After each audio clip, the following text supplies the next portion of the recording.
the G's Men quilters. And I think I mentioned to you that that was Amy's inspiration.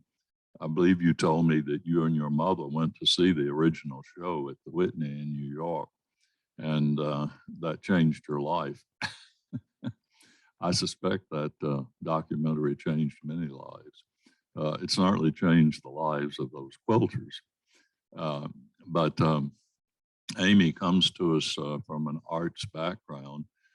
Was in Tallahassee for a while, but has been in Gainesville for a long time, and was director of the three galleries, the University Gallery and the Gary Libby Gallery and the small one in the Jesus Building.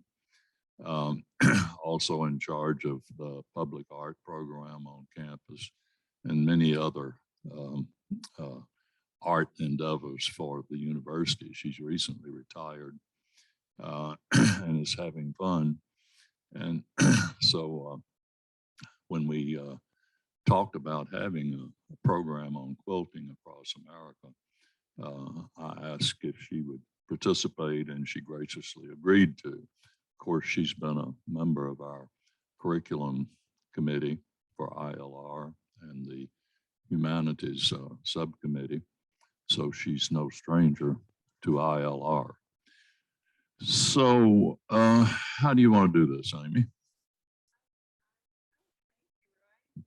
Thank you so much. And I do have a lot of friends here, and Roy and I have been friends for many, many years. And he was really helpful in my career here, especially the public art. So anyway, my career started out as a painter. I got my MFA in painting at FSU. So I was at FSU for 3 graduate degrees. I have a whole resume on my website if you're interested in any of that. But I always collected fabric, and all my paintings look like fabric. And I like pattern and decoration, and I like repetition. And I kind of wish I'd been a textile designer.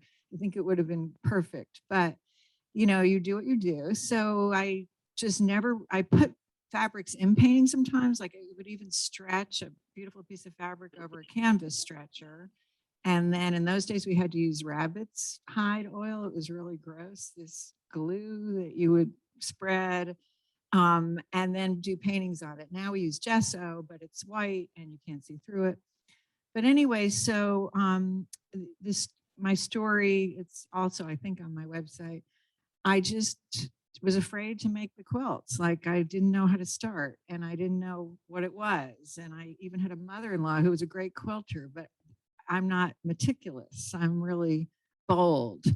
So it was the hurricanes in 2004 that inspired me, and just made me, it was 04, right? That we had 5 here. Yeah, and then there was another one the next year. So we were locked up.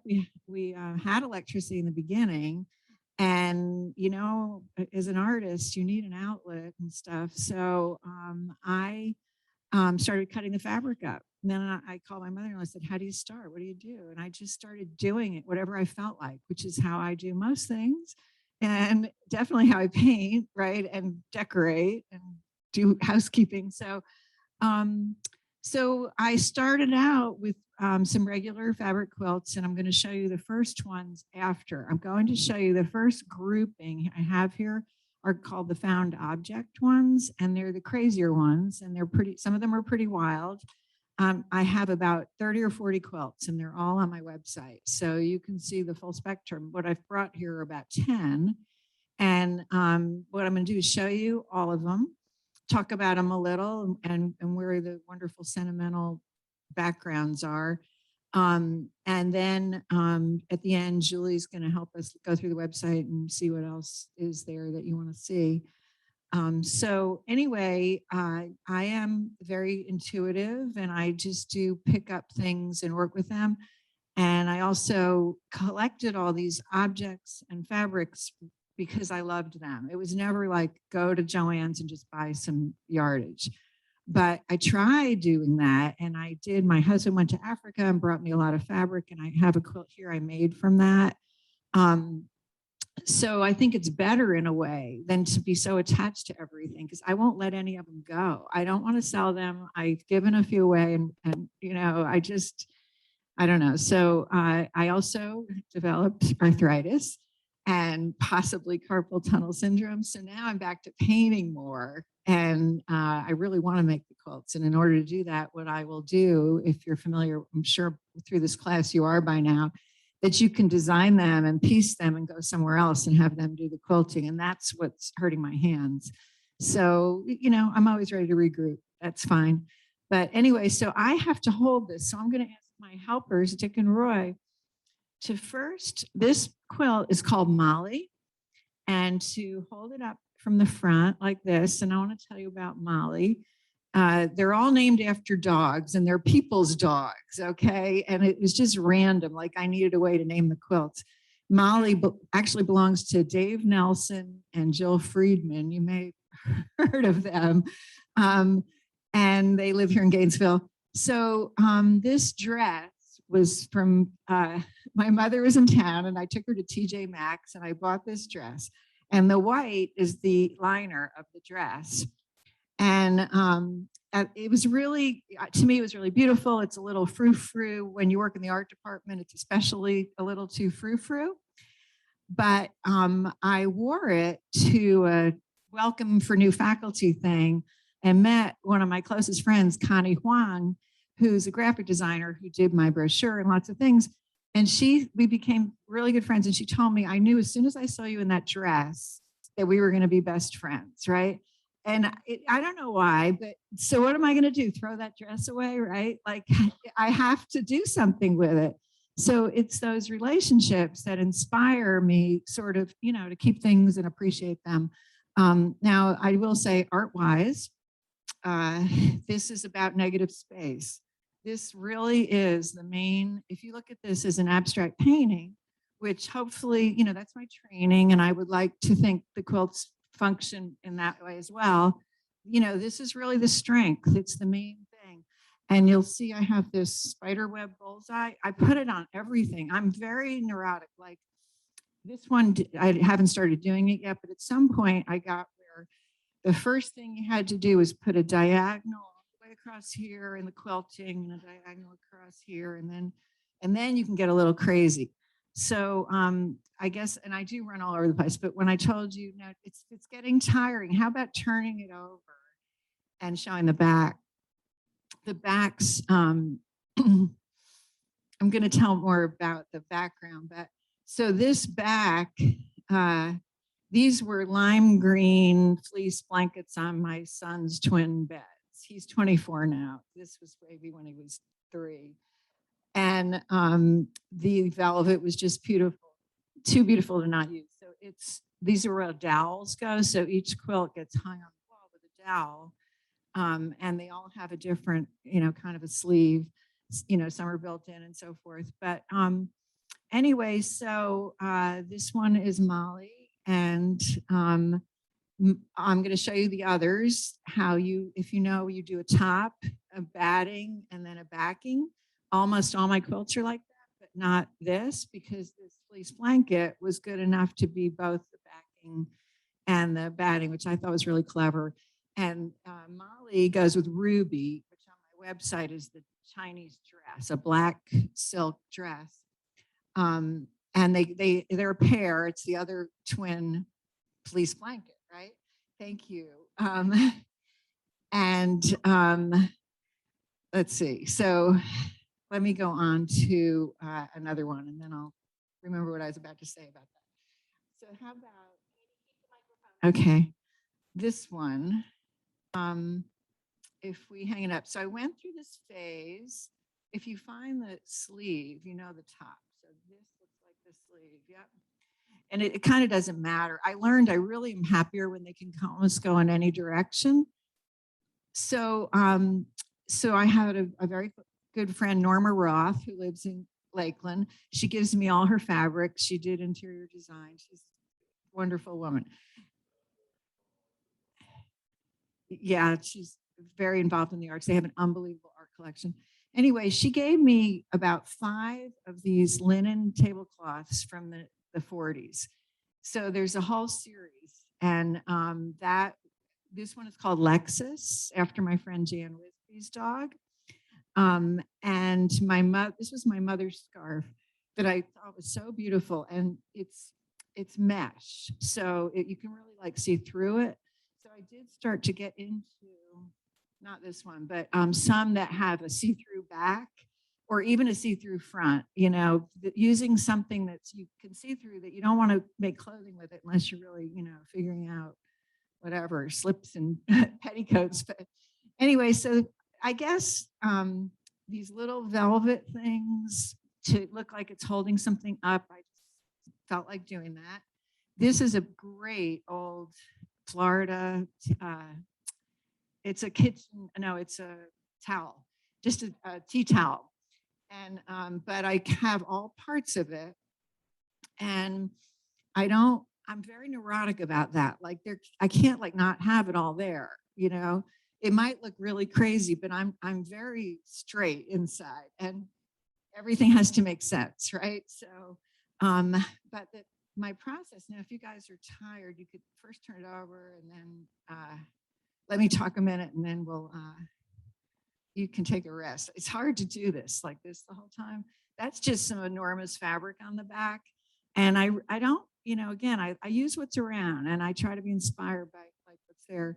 But anyway, this is a good example of that. Here's the batting, because you can see it. So it's a layer. The top is a top, and they're pieced. And if it's applique, like most of these that I'm calling found object, that's done on the machine. And then my first machine was my grandmother's. My second was Norma Roth's. I mean, every bit of it has to, be on purpose. But I started wanting to show the edges, leave these threads hanging. I like, if it says, you'll see I have all these Marimekko quilts. If it says Marimekko, I put that into the front of the quilt where you can like see it. And the more that I feel, I don't know, it's what I like. It's better, but it's hard for me not to trim everything. So I'll have things hanging off, but they're not just random. I have to carefully cut them like I'm doing a haircut, exactly how I think it should be. So let's do this one. Here's an exciting one. This is, okay, Roy, you don't know, but this is the quilt. Some of these quilts only have been in galleries. Other quilts I am using on my beds. This is my lap throw on my couch when I drink my coffee in the morning. And it's really soft. And one of the reasons is this is, again, Norma Roth's fabric right here. And it's a knit. And I don't usually do knits. They're hard to work with, but I almost never do it. And I'm very careful, and nobody's allowed near. But this here is Roy's mother's bridge set. Her, what do you call it? Her, it's from Roy gave it. It's the red and green plaid, and he gave me the 4 napkins, and 3 of the napkins are in another quilt that's up at our house in the Adirondacks. And this one is called Jane, after his mother, and the other one is called Jenny, after his daughter. They almost never have something embroidered in them, but I did write Jane into this. I almost never do, but I have a lot of Janes in my life, and it's a very important name to me. So anyway, this is a piece of Italian lace from an old pillowcase that Norma gave me. It's really stunning if you look at it. This is like a fakey satin that I don't like, that kind of thing, but it's like I have to use it. And then this is a pillowcase, and this is a pillowcase. These were my dad's favorite 2 pillows, forever. So long time, long story. And then this is from Bill Roth's shirt here, Bill Roth's shirt. I like Madras. So, that's why I can't part with any of these things, right? The back of this is simply muslin. And it's embroidered in lots of different colors, which now I only use black. I've gotten to where I want to be really purist, and I don't use all these different colors. So let me keep my eye on the time. I'm going to show you. We didn't do this one, right? This is another, I can be brief on this. It's another tablecloth from Norma, and it's pretty simple, but I just really love the motif of the square of the blue and green teapots around it. Here's my mother's Missoni tank top. And then, of course, that's going to appear, the other piece of it will appear in another quilt. So when I have a show and they're all around the gallery, you can totally track. And there is not one quilt that doesn't have at least 5 fabrics from other quilts or something. This is a Marimekko. I'm in love with Marimekko, and that's a Marimekko dish towel. And here's another piece of it. And I decided these are along the lines of suprematist compositions like Malevich and Kandinsky.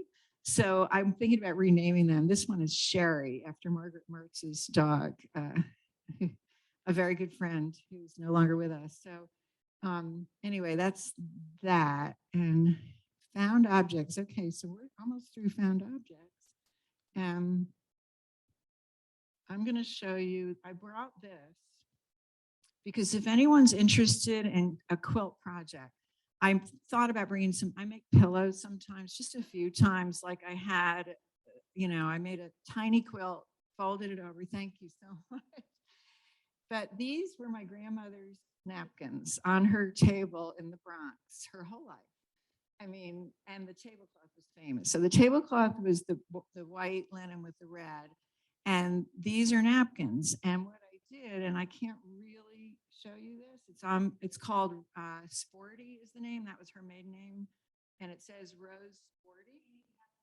Okay, it says the letters. So the way it goes is 3 and then 2 and then 3. And they're on little skinny dowels. And then there's space in between. So it kind of floats. When you look on the website, it's just so pale, you might not see.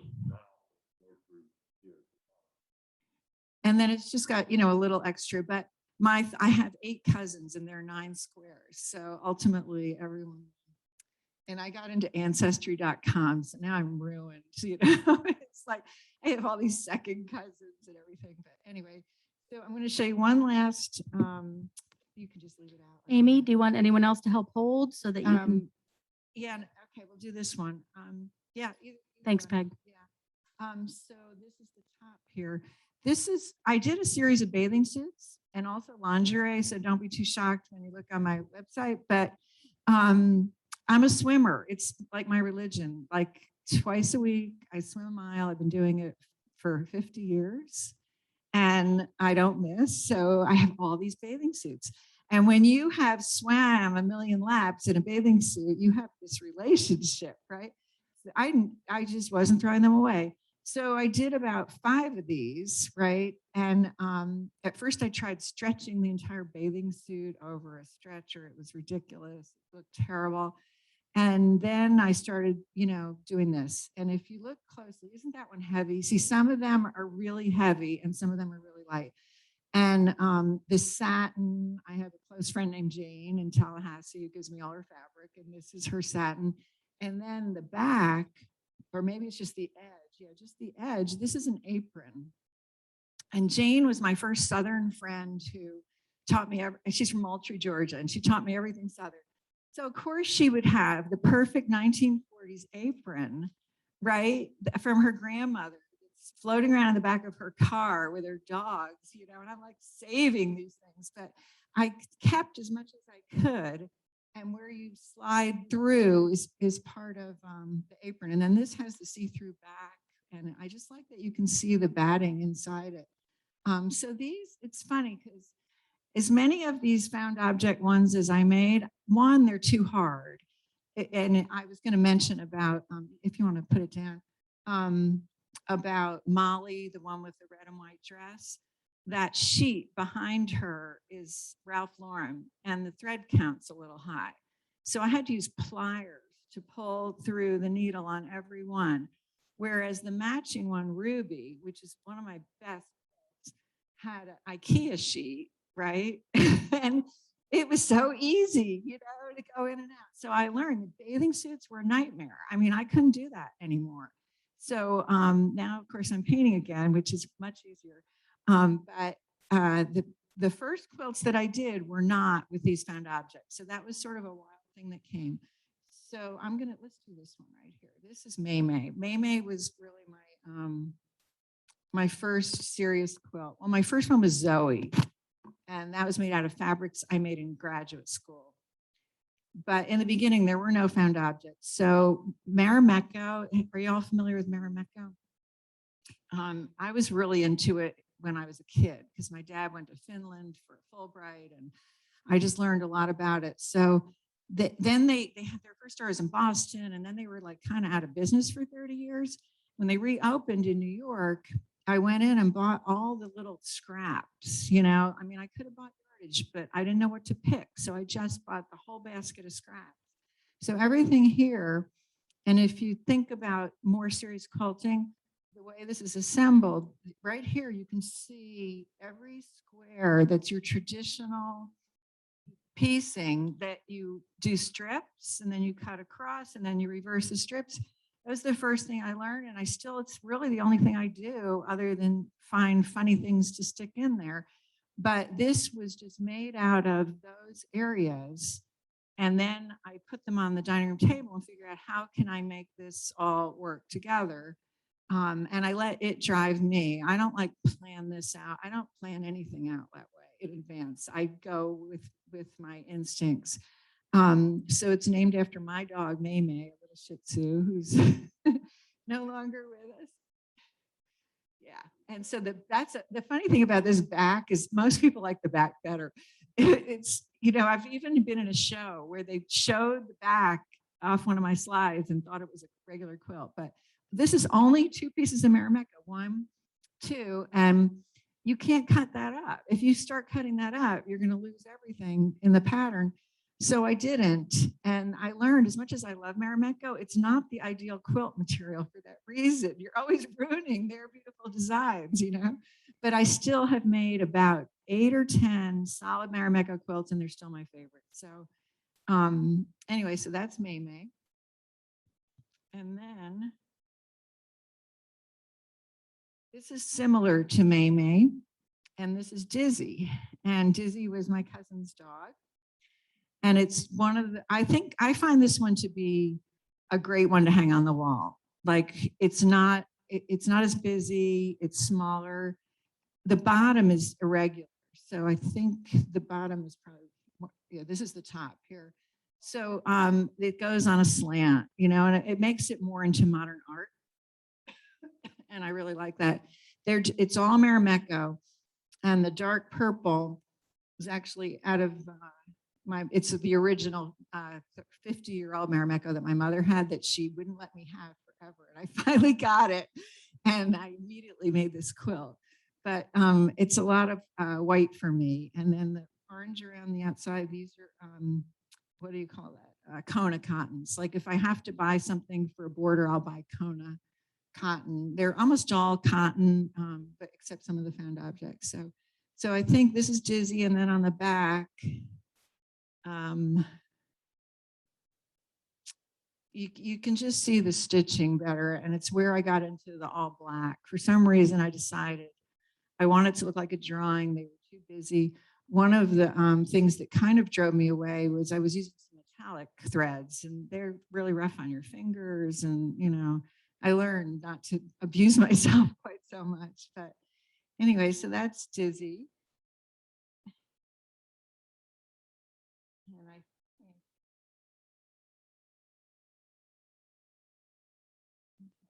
this one is a heavy one.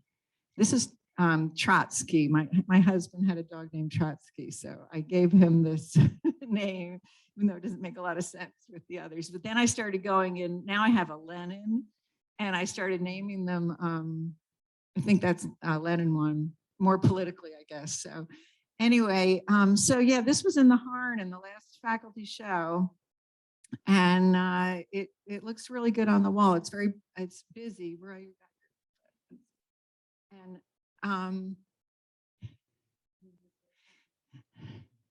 yeah, I don't know if they're seeing it very well at home, but you don't have to see the whole thing. They're pretty symmetrical, like whatever's happening on the top is happening on the bottom. And you may notice when we look at the website that I do it often in quarters. So this quarter looks like that quarter and that quarter looks like that quarter, sort of making things in batches in a way, if that makes sense. So anyway, yeah, I'm an orange and red person for sure. And these are my colors, but I'm getting so tired of it. And now I'm going all green and blue and I just had so much Marimekko fabric in the reds. But anyway, this one again has the bullseye spider web thing going on, just as a way to anchor it. And it's where I've gotten into the have to have a black cross and have to have one like this. And somehow, and now for some reason, because these are so uniform, I'm using these on my beds. These are fine on the beds. On the website, I'll show you one called Cubby. And it, I don't know if we looked at the back of that one or not, but it's really calm and pretty. And you know, my mom had it on her bed for years. And so I'm happier with that. I'm into see, this has these are just scraps, but I try to do something with it, you know, that's interesting and thinking. Like if something's on your bed, you do fold down part of it and you use part of it. And I've got some, I'm going to show you some of the big king size ones where I really know how to display little different parts for, and it's just for me. No one else cares. But anyway, so yeah, I think there's 2 more of those. So this one has no batting. And the reason is because it's so hot in Florida. And I wanted to, I'm making them for our beds now. So I made this for our bed so that we can have a light blanket. So my husband travels all around the world and he was in Africa and he got me the fabric that has all the pink. And my friend Marie Hemming got me the blue and yellow. They're both batiks from Africa. So that's the Tanzania and that's Guinea. And then this is all Marimekko. And this piece, I'm sorry, I'm so in the way, but I call it Jacob's ladder, just the way that piece goes up. And here's the Marimekko writing, which I purposely put upside down because that's just what I liked. And so it's very simple and it's also was easier. It's light as a feather. It was easy to make. And I don't mind throwing it in the washing machine. I haven't done it yet, but I will. You know, I finally decided, you know, what is the point of all this artwork folded up in your closet? You can be enjoying them. So it was a specific purpose. And that's what I started to say is, you know, do you hear about women's work being disrespected and about how with G's Ben, which really was my biggest influence, you know, they were making those quilts to stay warm and for utilitarian purposes and with, you know, loved objects, right? So I just feel like, you know, in art world, things are a little too remote and removed. And I am not ashamed to be a female who is sewing. But before we get to that last one, I wanted to, yeah, that's next. So that's the back. It's a tablecloth from Anthropology. I know the backs are great. What am I doing all this work for? You know? And then here, this is very utilitarian because again, I constructed it that way to be, you know, really strong. So that's a strip of Marimekko that was just leftovers. And then I worked around it. It's called Liberty in Egypt.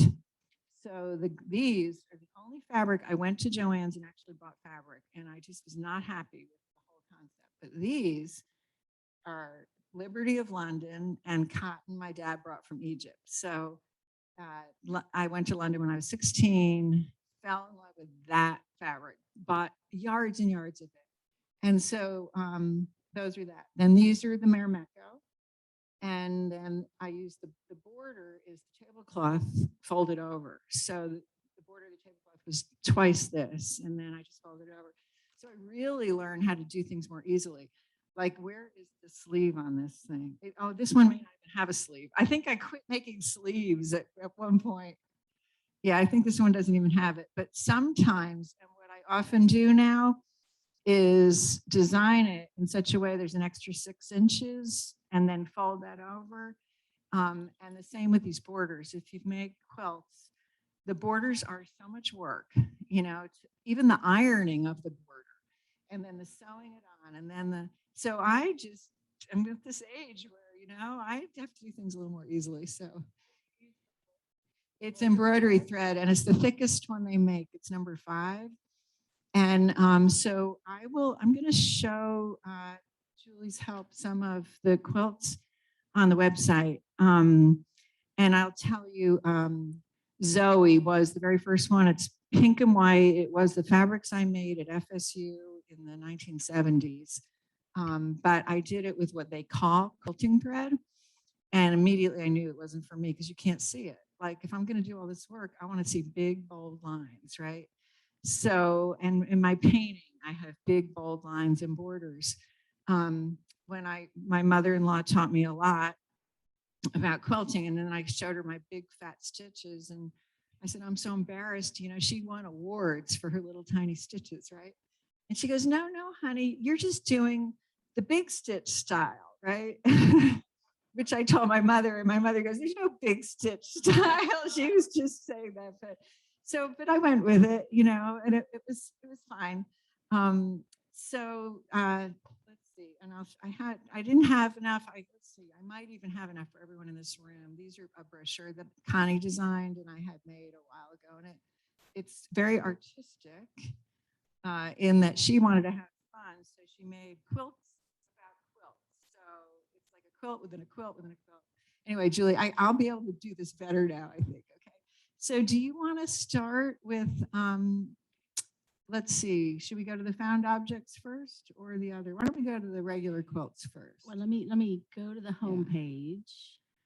So yeah, and my website is just amyvigilante.com. You can see all my shows and my resume and my writing about it all, and even some of the stories I've told you. So it's just moving slow. There we go. All right, let me hide this. Okay, so here's your home page. So where would you like me to go? To go down to quilt. So go a little lower. Right here? Yeah. And let's go to fabrics. Okay. So I don't know if anyone knew Jim Harrison. Maybe John. He just passed away. Yeah. Yeah, he did my website, and I think it was the last thing he ever did, and I'm so pleased with it, really. So to give you an idea of how things distort a little, that's this one you just saw, that's Trotsky. And then you saw this one. This one is Egypt and Liberty. I keep renaming them, so I get this one is Daisy May, and it's mostly yellows.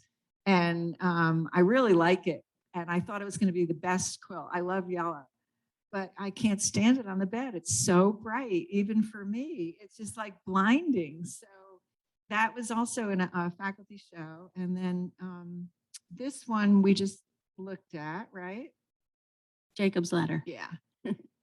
So I guess they just take a while to come up. Keep going. Scroll. Yeah. Well, yeah. So, okay, so stop there. So Delphinia up here, May, my dog had 5 names. So there are 5 quilts named after her. Lulu and Right into the Formosa. That is Delphinia. It's king size. It's immense. Wait, this one? No, go down. The red, yeah, there. Okay. And what I don't like about the website is everything looks the same. So you can't really get a scale perception. But it's mostly the reds and purples, and it's really beautiful. And I'm just going to start using it. The kings, we only have queen size beds now, and they hit the floor. But I found a solution. So this one is called Bailey, and it's sort of in the middle of size wise, and it combines. These are some enormous fabrics, and these are Marimekko. So the browns and greens, and it's sort of symmetrical, and it's just really a traditional quilt with the batting and backing. So is this, all of these are. That one is Busby. And it's the only thing I've ever made in pure neutral colors, in my opinion. That's really calm for me. And it's my favorite one. So and I did it for my mother because she couldn't stand all these bright colors, but it's got a lot of metallic gold. The black, it's all Marimekko, and then the yellow is that African fabric from Tanzania. But otherwise, the beiges are the Marimekko. And if you look at that solid plain beige, I'm taking this beautiful Marimekko bullseye with one circle this big, and I'm cutting it up so you can't see the bullseye. So after I did this quilt, I kept all the rest of those bullseyes and I'm saving them for I don't know what, but they have to be used as their whole, pattern. But so yeah, these are just to me much more useful. This one, Connie Huang has in San Francisco, and it's called Gateway. And it's got, these are from Andros Island, these fabrics that a friend brought me back who went on a trip. And then these are from a little quilt shop in Boca Raton. And I just bought squares. It's the first time I ever went to a quilt shop and bought squares. And it was so overwhelming. Like the choices, I couldn't handle it. I need to just stumble on things. I can't make conscious, but I knew what I loved and I bought it. So, and then that's Marimekko right there. And this one is a twin bed, I guess, size. And so here's May May that you saw. Oh, that's okay, Julie. We already saw it. So this one's Dizzy. Oh, I don't know what just happened. So I don't know how that works either. I'm learning how to use this website. Yeah, they all just got mixed up. But you saw Dizzy, right? And you saw May May. And now this one is called Rocky, and it's the biggest one. It's humongous. And it's so big. We have a place in the Adirondacks, and the beds are really high. So I put all the king size ones up there. And it's scary. So my son was 10 and he picked out the fabrics, and it was Halloween, and we got skulls and flames.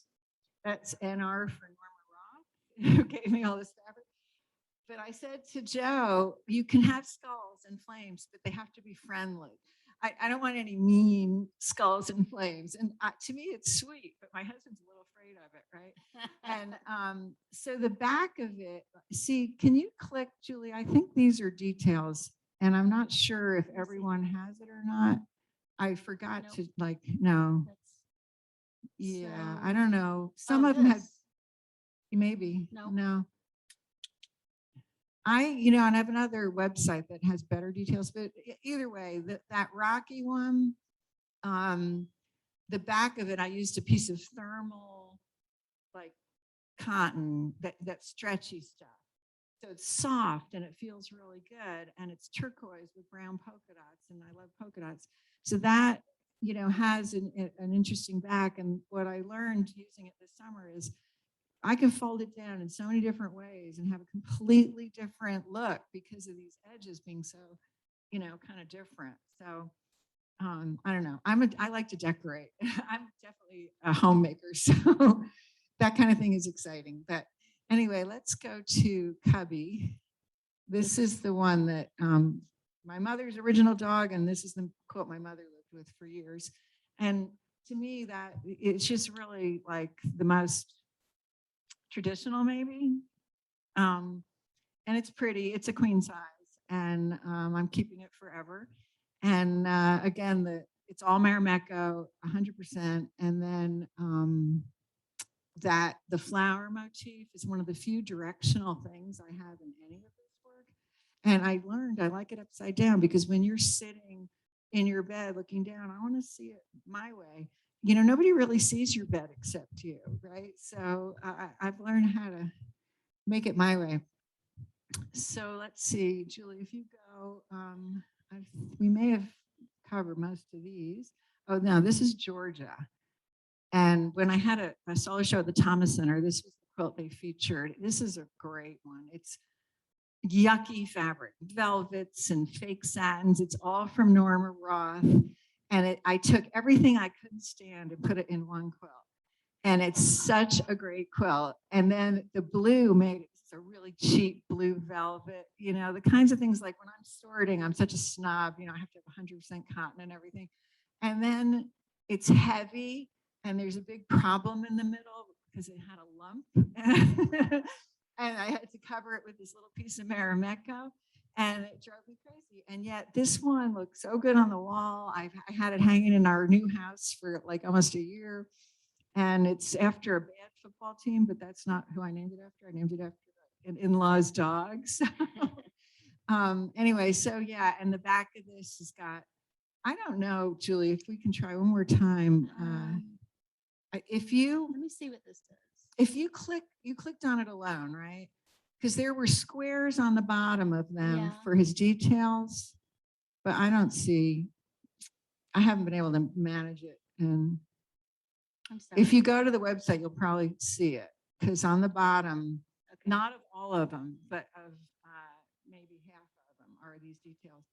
So, but let's go back here. Yeah, so that is, these are both really good, actually. This one here is Yogi, after May May's father, Fran Maris's dog. And I call it my gator null quilt. So, I went to FSU and I live here. And there was so much orange and blue, and it was beautiful, but I couldn't stand it. And I had to break it up. So I put this gold and garnet. And it's very traditional and very simple, but very easy to live with. So I don't know. It's just switching on me. I don't know what's happening. well, now you're in my paintings. Do you like this one? Oh, I'm at the paintings. Those are Oh, the paintings. Yeah. I wasn't Let's touching, I see. promise. Quilts. We're almost through these, and then I want to go through the found objects. Sorry, It's, Zoomers. I don't know about slowness Oh. on. I think you're good. Keep going down. This one right here. This is another king size. There are 4 king size, and I'm calling them summer, winter, fall, and spring in a way. That is Sadie, after Jill Cement's dog, and the one who died. If you saw that movie, 5 Flights Up. Does anyone know about Jill? She's a local author. Anyway, so I went in Joann's, and they had something called circle skirts, and they were patterns. You buy a big piece of cloth, and it had a circular, and it was from the 50s, and you would make a skirt out of it. So I bought up all the voltage of 4 different patterns, and this has got the 4 patterns. So again, it's exactly the same layout for me. It's this and this matches that and that, this and this matches that and that. It's like there's so much going on anyway, you don't want to over embellish.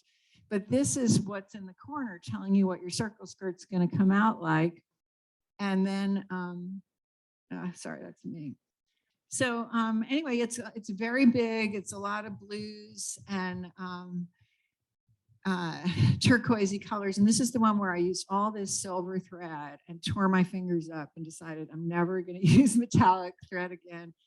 But if you look close, or if you look at the website, like these are the pattern, just like a dress pattern. This is the writing of the pattern telling you how to do it. And I like to leave those things in. So I think they're the process oriented. So, okay, I think there may be one more of those.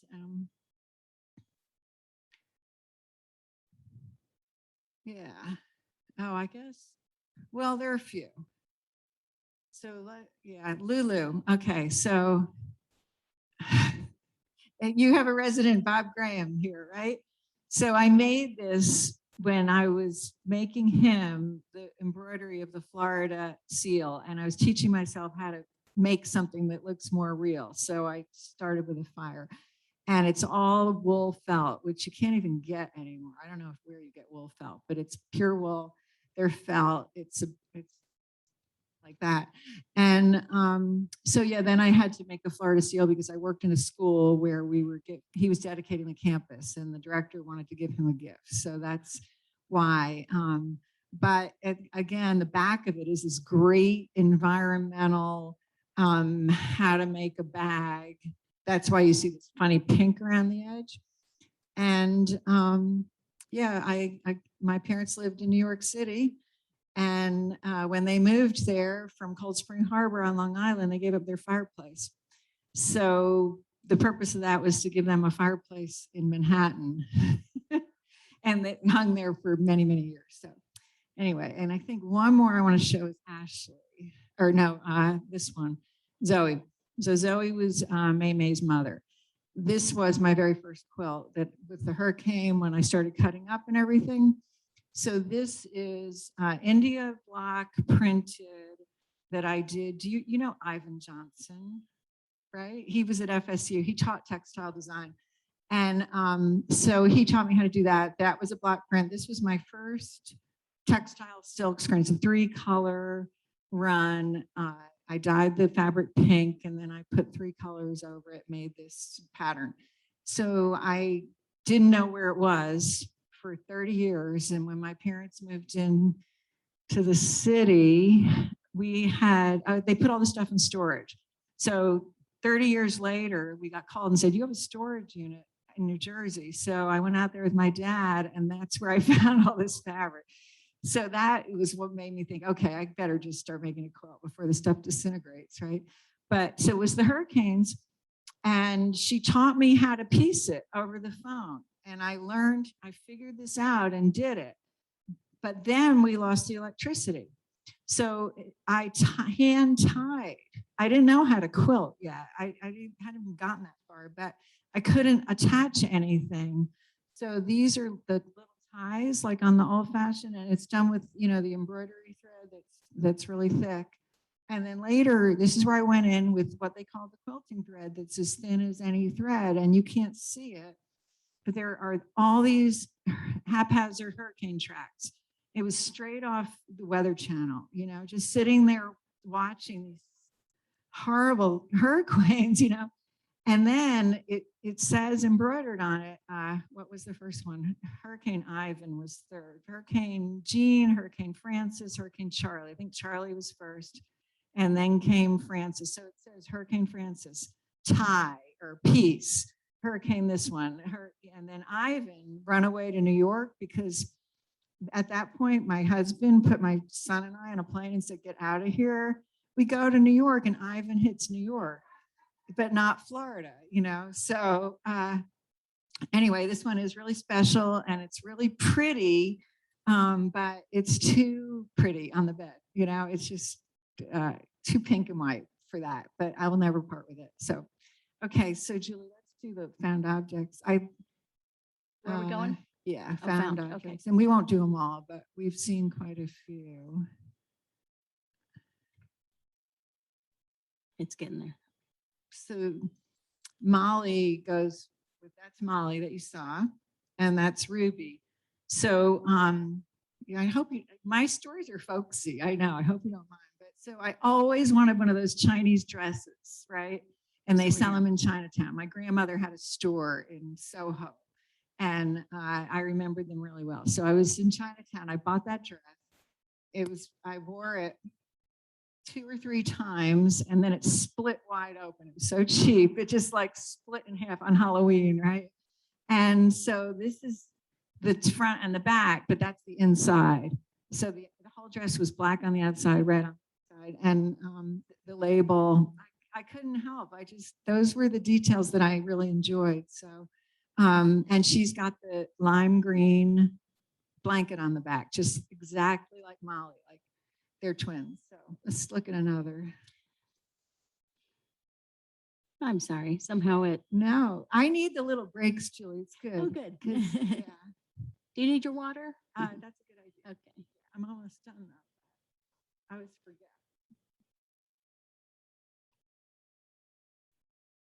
So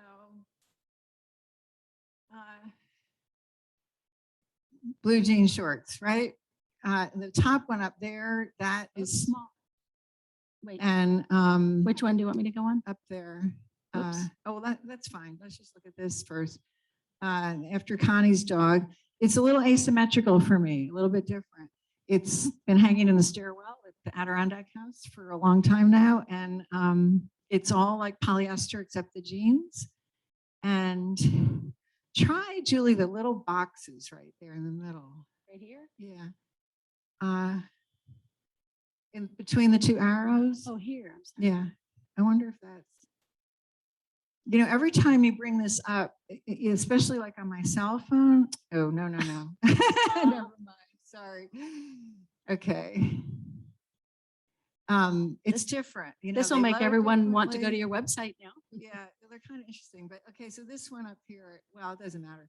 It's the only football bowl game I ever went to, and a baby blanket. And my son Joe picked out that fabric. This one is called Formosa, and it's named after May May. That was her real first name. So the back of it matches the one with the pink carry-all pattern thing. There is always a match. Everyone has a pair, really. So then if we go down here, that one is another the linen tablecloth that Norma gave me. And that's just it's called Nala after the Nodine's dog. But again, it's got the roses, the other piece of the t-shirt. And these again, are the ones that I call suprematist compositions because somehow, I don't know, it just feels like that. Let's see what's below. So more of these bathing suits. You saw that one. This one, Which one? This one? in the middle up here. It's one of my favorites. It's Sophie after the Stringfellow's dog. And those, the orange and pink napkins, my parents had a dinner party every Saturday night, and those were the napkins they were always using. These, when we vacated New York City, and my mom went to a place like this called Kendall on Hudson, just like this, we found these white and green Castle napkins in a drawer. She got them for their wedding, and she forgot about them.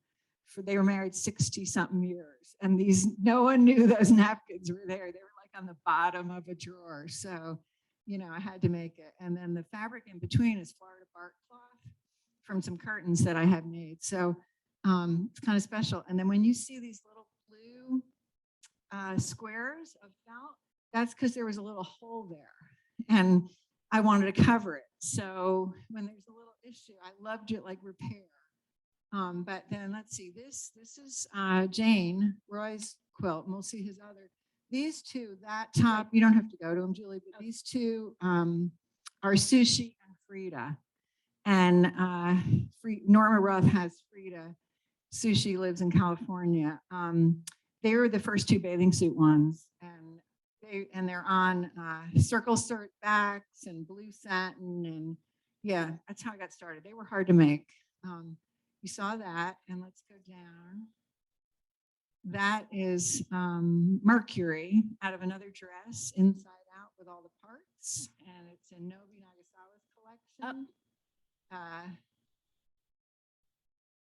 And then here we have some of the lingerie, and Nobi has all of the lingerie because I didn't want them anymore. And then she's in New York too. So all these people in New York say they're gonna, you know, show them. That is Jenny, Roy's daughter. So if you go up, this one is now over my bed at Racket. This one? Yeah, and it's smaller. It's light as a feather. It's got a chiffon-y feel. This is a very bright yellow kind of satiny. And so here you see the three napkins that go with the tablecloth. The fourth napkin's in a pillow that Roy has. So, and it was good to do it that way, to have little irregularity. So, yeah, and, you know, little funny corners and little threads. So it's almost 11. I don't know, I guess Q&A. And you know, feel free to look at the website and explore a little more and figure out how to see the details. Let me know if you do. But anyway, any questions I can answer? Yes.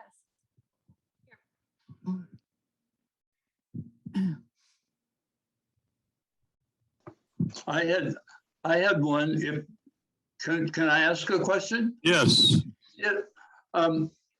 You mentioned many times during your presentation the fabric Maramacca. Yes. And I think it's a start. You gave us a little story on that, but could you expand on that fabric? Oh, just a yes, bit? of course. So it's from Finland, and they were a company. I'm not even sure where the word Marimekko actually comes from, but I should know, but I don't. And they had designers, and they were functioning in the 50s and 60s, and they were very original designs. Now they've been picked up, like Crate and Barrel has a line of sheets, and some of their stuff is around. But my understanding is it was Jackie Onassis who discovered them. Their first store was in Boston, and she fell in love with it, and that made it a hit, and it became very popular. Now they're reopened. They just closed the flagship store on 23rd Street in New York, but the Boston store is thriving. I was just there. And they do sell things online. So they have certain designers. So the most famous of all their fabrics is this one right here with the blue and white. Am I showing that? Yeah. You would recognize this if you saw it in pink and red, because that's the color that was so famous. And that designer, I think her name is Isola Maja.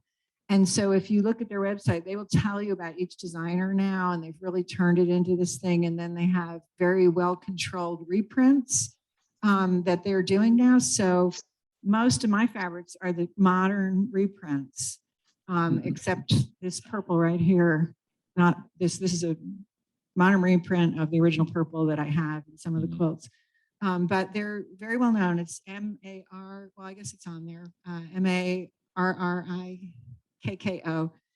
And for a while, there was a shop out in Hale yeah, Center that was selling the fabric. it was amazing. I mean, that was just amazing that she was there. Marianne, I forget her last name, but I bought a lot of things from her. They make purses and plates and kitchenwares and tablecloths and clothing. And I just was in Seattle this summer. They have a great store with a lot of clothing. So which the clothing's all big pieces of fabric, not super flattering, but gorgeous. So it's primarily the designs. Is that right? I was thinking it might have been a particular type of cotton or something, or do they use? No, it's a designer, just like, you know, say Liberty of London, they made fabric. That's a little confusing too, because that's a whole store. But yeah, there's a lot of information about that online. Thanks. Thank you. Any other questions here from the Oak Room? Any comments on Zoom? We are such traditional quilters. Do you ever have any anxiety when you start to open a beautiful fabric and start to piece it together? So I think that's why I use the scraps, because I'm not afraid of them. You know, like if I go by yardage, it's so intentional. Where I think the reason I do the scraps is to not be intimidated. And like when Norma gives me things, I'm grateful. I want to use them up because they're boxes and boxes. When Roy does, it's like special, so they're just different reasons. But what drives me to make them is the object itself, I think. So it's, having this great piece of fabric and what would I do with it that would, honor it, I guess, the best. But yeah, I think art is like the only thing in the world I'm not afraid of. So. Any other questions?